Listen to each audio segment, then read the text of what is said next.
இந்த சிம்மத்துல இருக்க பெண்களுக்கு வேண்டானாலும் தங்கம் வந்து சேரும். யாராவது பார்த்துட்டு இல்லையே என்கிட்ட தங்கம் வந்து சேரலையே அப்படின்னா உங்களுக்கு 6, 8, 12ல குரு இருந்துச்சுன்னா தாமதமாகும்.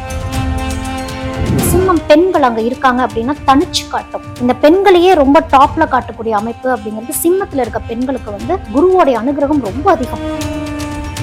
அப்பா கிட்ட கொடுத்து ஒரு தங்க செயினை வாங்கி இவங்க போட்டுக்கிறது அப்படிங்கறது வந்து ஆண்களுக்கு அது ஒரு பரிகாரமாவே நான் சொல்றேன். நிச்சயமாவே ஒரு மாற்றங்கள் அப்படிங்கிறது வந்து நடக்கும். அப்பாவோடைய ஹெல்ப் கிடைக்கிறதுல ஏதோ ஒரு டிஸ்டர்பன்ஸ், ஏதோ ஒரு தாமதம் அப்படிங்கிறது ஆண்களுக்கு உண்டு, பெண்களுக்கு கிடைச்சிடும்.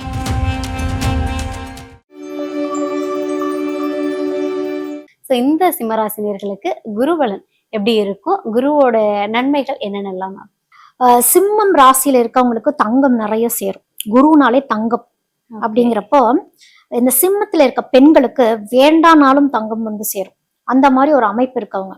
இப்ப யாராவது பார்த்துட்டு இல்லையே என்கிட்ட தங்கம் வந்து சேரலையே அப்படின்னா உங்களுக்கு 6, 8, 12ல குரு இருந்துச்சுன்னா தாமதமாகும். மற்றபடி குரு நன்மையே செய்யும் சிம்மத்துக்கு. அந்த மரியாதை, அந்த லீடர்ஷிப் ஸ்கில் கொடுக்கறது, நல்ல ஒரு ஆளுமை திறமையை கொடுக்கறது, மதிக்கிறது. அதாவது சிம்மம் பெண்கள் அங்க இருக்காங்க அப்படின்னா தனிச்சு காட்டும். ஏன்னா இந்த பெண்களுக்கே குரு ரொம்ப ஹெல்ப் பண்ணுவார். இந்த பெண்களையே ரொம்ப டாப்ல காட்டக்கூடிய அமைப்பு அப்படிங்கிறது சிம்மத்துல இருக்க பெண்களுக்கு வந்து அந்த ஒரு அனுகிரகம், குருவோடைய அனுகிரகம் ரொம்ப அதிகம் சிம்மத்துல. அப்படி இருக்கப்ப குரு என்ன செய்வார் அப்படின்னா, இப்ப அங்க சூரியனும் இருக்கனால அகங்காரமா ஆயிடக்கூடாது.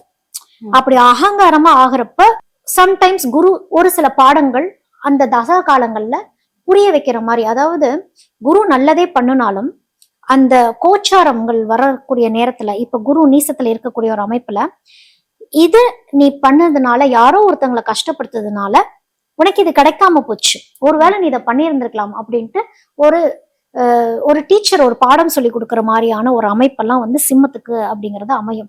ஜென்ரலாவே குரு ரொம்ப நல்லா இருக்கு அப்படின்னா அவங்க வெரி லக்கி. இதே ஆண்கள் அப்படின்னு பாக்குறப்ப ஆண்களுக்கு குரு என்ன பண்ணுவார் அப்படின்னா, பெரிய ஃபேவர் பண்ணுவாரா அப்படின்னா பெரிய ஃபேவர் பண்ண மாட்டார் ஆண்களுக்குன்னு வரப்ப. அப்ப அந்த ஆண்களுக்கெல்லாம் நம்ம சொல்லக்கூடிய விஷயம் என்ன அப்படின்னா, சிம்மத்துல இருக்கக்கூடிய ஆண்களுக்கு இது ஒரு பரிகாரம். இது எப்படின்னா, அவங்க அப்பா, சிம்மத்துல இருக்கக்கூடிய அப்பாவையும் சூரியன் குறிக்குது அப்படிங்கிறதுனால அப்பா நல்லபடியா இருக்கணும் சிம்மத்துக்கிட்ட. அப்பா என்ன வேணாலும் பண்ணுவாரு சிம்மத்துக்கு. அதாவது என்ன வேணாலும் பண்ணுவாருன்னா அது பாசிட்டிவாவும் இருக்கும், நெகட்டிவாவும் இருக்கும். இவங்க எந்த கண்ட்ரியில வாழ்றாங்க, பிறந்த ஊர்ல வாழ்றாங்களா இல்ல வெளிநாட்டுல வாழ்றாங்களாங்கிற சில அமைப்பெல்லாம் இருக்கும். அப்ப என்ன பண்ணணும்னா, அப்பா போட்டிருந்த தங்க செயின் இல்ல அப்பா கிட்ட கொடுத்து ஒரு தங்க செயினை வாங்கி இவங்க போட்டுக்கிறது அப்படிங்கிறது வந்து ஆண்களுக்கு அது ஒரு பரிகாரமாவே நான் சொல்றேன். ஓகே. அந்த தங்க செயின், சில ஆண்கள் சொல்லலாம் எங்களுக்கு தங்கம் போட்டு பழக்கம் இல்லை, நாங்க தங்கம் எல்லாம் போட மாட்டோம் அப்படின்னா உங்களுக்கு இது ஒரு பரிகாரமா நீங்க எடுத்து நீங்க அதை பண்றப்ப நிச்சயமாவே ஒரு மாற்றங்கள் அப்படிங்கிறது வந்து நடக்கும். ஏன்னா ஜென்ரலாவே சிம்மத்துக்கு வந்து அப்பாவோடைய ஹெல்ப் கிடைக்கிறதுல ஏதோ ஒரு டிஸ்டர்பன்ஸ், ஏதோ ஒரு தாமதம் அப்படிங்கிறது ஆண்களுக்கு உண்டு. சிம்மத்துல பெண்களுக்கு கிடைச்சிடும். ஆனா ஆண்களுக்கு கிடைக்கிறது அப்படிங்கிறது ஒண்ணு அப்பா ரொம்ப சுப்பீரியரா இருப்பாரு, இல்ல அப்பா கவர்மெண்ட் ஸ்டாஃபா இருக்கக்கூடிய ஒரு அமைப்பு. அப்பா ஒரு நல்ல ஒரு டெவலப்மெண்ட்ல இருந்தாலும் ஆண் சிம்மத்துல இருக்கிறப்போ கொஞ்சம் டெவலப்மெண்ட் கம்மியாவே இருக்க மாதிரியான ஒரு அமைப்பெல்லாம் இருக்கும். அப்ப அந்த ஸ்ட்ரென்த்தை வாங்கணும் அப்படிங்கிறப்போ இந்த குருவை வாங்கிக்கணும். அந்த சூரியன் கிட்ட இருந்து குருவை வாங்குறப்ப, குரு தான் தங்கம், அந்த குருவை வாங்கிக்கிறப்போ அதீத ஒரு லக் அப்படின்னே நான் சொல்லுவேன். அது ஒரு பிராப்தமாவே அவங்களுக்கு அமைஞ்சிடும். இப்போ எங்களுக்கு அப்பா இல்லை அப்படின்னு சில பேர் சொல்லலாம். அப்படி அப்பா இல்லாத பட்சத்துல அவங்களுக்கு அந்த இறந்த நாட்கள்ல வந்து அவங்களுக்கு வேண்டுதல்லாம் வச்சு பரிகார முறைகள்லாம் செய்வாங்க இல்லையா, அந்த நேரத்துல அப்பா போட்டோக்கு ஒரு செயின் போட்டுட்டு அப்பா கிட்ட இருந்து அதை வாங்கி போட்டுக்கிற மாதிரி பண்ணிட்டா கூட அது ஒரு பரிகாரம் அவங்களுக்கு. இவங்களுக்கு கோயில் பரிகாரம் அப்படின்னு பார்த்தோம்னா இவங்கெல்லாம் ஸ்ருங்கேரி போய்க்கணும். ஸ்ருங்கேரி போய் அங்க இருக்க தட்சிணாமூர்த்தியை வழிபாடு பண்றாங்க அப்படின்னா இவங்களுக்கு லைஃப் சேஞ்சிங் மூமெண்ட் அப்படின்னே சொல்லலாம். Okay, super ma'am, super. அதாவது வந்து இன்னைக்கு தங்கம் விற்கிற விலைக்கு நீங்க எடுத்த உடனே நம்ம சிம்மராசினியர்களுக்கு தங்கம் வந்து கொட்ட போகுதுன்னு சொல்லிட்டீங்க. ஸோ இதை கூட அவங்களுக்கு மகிழ்ச்சியான செய்தி வேற எதுவுமே இருக்காதுன்னு நம்புறேன். பொதுவாகவே எல்லாருக்கிட்டையும் ஒரு பார்வை இருக்கு மேம். என்ன அப்படின்னா, சனி அப்படின்னு சொல்லிட்டாலே அத்தி சனியா அப்படின்னு சொல்லிட்டு ஒரு பயம் இருக்கும். அதே வந்து குரு உங்க ராசியில இருக்காருப்பா அப்படின்னு சொன்னா அவங்களுக்குள்ள ஒரு அவ்வளோ அளவு கடந்த மகிழ்ச்சி இருக்குன்னே சொல்லலாம். ஏன்னா குரு வந்துட்டாலே நமக்கு எல்லாமே நன்மையா நடக்கும் அப்படின்னு சொல்றது. சோ இந்த குரு நம்மளுடைய ஜாதகத்துல எங்கெங்க இருந்தா என்னென்ன மாதிரியான நன்மைகள் கொடுப்பாருன்னு முதல்ல சொல்லிருங்க. அதாவது ஒரு ஜாதக கட்டம் அப்படின்னு எடுத்துக்கிறோம்னு வச்சுக்கோங்களேன். அவங்களுக்கு வந்து குரு பலமா இருக்கணும் அப்படின்னு சொல்லப்படுது. இப்ப வந்து கடகத்துல உச்சம் அப்படின்னு பாக்குறப்போ புதன் அப்படின்னு வரப்போ புதனுக்கு பகை, சுக்கிரனுக்கு பகை அப்படின்னு சொல்லப்படுது. அதே மாதிரி ஆஹ் மகரத்துல அது நீசமடையுது அப்படின்னு சொல்லப்படுது. எல்லாத்துக்குமே ஒரு புராண கதைகள் அப்படி இருந்தாலுமே ஜென்ரலா நம்ம பார்க்குறோம் அப்படின்னா, குரு அப்படிங்கிறவர் வந்து தேவர்களுக்கு அவர்தான் குரு அப்படின்னு சொல்லப்படுது. சுக்கிரன் அப்படின்னு பார்க்குறப்போ, அசுர குரு அப்படின்னு சொல்றப்போ, இவங்க 2 பேரும் பகையாளிகள் ஆயிடுறாங்க.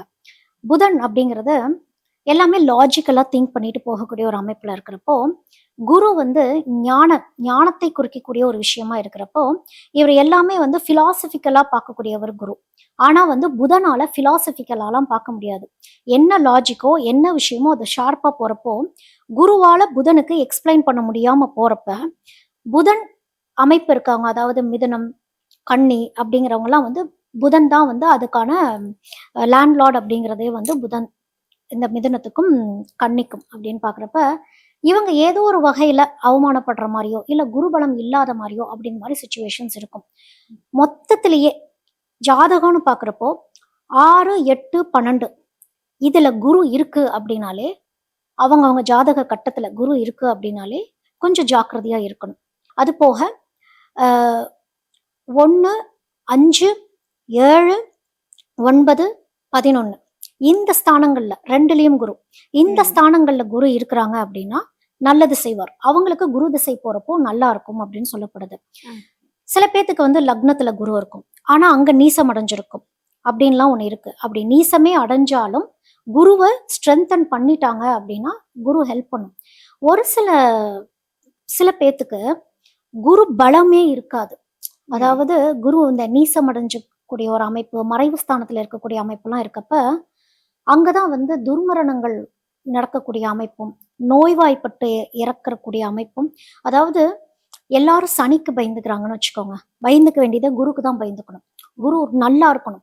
குருவோடைய பலம் இல்லை அப்படின்னா மிக பெரும் தாக்கத்தை உருவாக்கிரும். அதாவது அந்த குடும்பத்துக்கு விமோச்சனம் அப்படிங்கிறது கிடைக்கிறதே ரொம்ப கஷ்டமா இருக்கும். இப்போ ஒரு சில ராசி அமைப்புகள் எல்லாம் எப்படி இருக்கும்னா, அந்த குடும்பத்துக்கே குருபலம் கம்மியா இருக்கு அப்படிங்கிற மாதிரிலாம் அமைப்புள்ள ஜாதகங்கள்லாம் இருக்கும். அவங்களுக்குலாம் எப்படி இருக்கும்னா, அவங்க ஃபேமிலியில அந்த டீனேஜர்ஸால ஒரு முன்னுக்கு வராம போறது, திருமணம் அமையாம போகக்கூடிய அமைப்பு, எத்தனை வயதானாலும் திருமணத்துக்காக ஏங்கிட்டே இருக்கக்கூடிய ஒரு அமைப்பு. குரு அப்படிங்கிறதே வந்து குரு இருக்கக்கூடிய இடம் அப்படிங்கிறது செழிப்பாக்கக்கூடிய ஒரு இடம் அப்படின்னு சொல்லப்படுது. குரு ஆரோக்கியத்தையும் குறிக்கும். நல்லபடியான ஒரு ஆரோக்கியம், நல்ல ஒரு பேச்சுத்திறன், அந்த அறிவாற்றல், அந்த மாதிரி எல்லா விஷயங்களும் குறிக்கக்கூடியது குரு. அப்படி பாக்குறப்ப இப்ப இந்த குரு வந்து கெட்டுட்டாரு அப்படின்னா, யாரு என்ன சொன்னாலும் திரும்ப திரும்ப கேள்வி கேட்டுட்டே இருக்க வச்சுக்கிட்டே இருக்கும் அவங்கள. ஒரு விஷயத்த சொல்லி அவங்களுக்கு நம்ம புரிய வைக்கவே முடியாது. திரும்ப திரும்ப கேள்வி கேட்க வச்சுக்கிட்டே இருக்கும். இப்போ மீன ராசி எடுத்துக்கிறோம்னு வச்சுக்கோங்க. அது குருவோடைய வீடாகவே இருந்தாலும் அங்க சந்திரன் ஒரு பிளே பண்ணும். அங்க சந்திரன் சரியா இருக்கணும். சந்திரன் சரியா இல்லை அப்படின்னா அங்க குருவால ஹெல்ப் பண்ணவே முடியாது.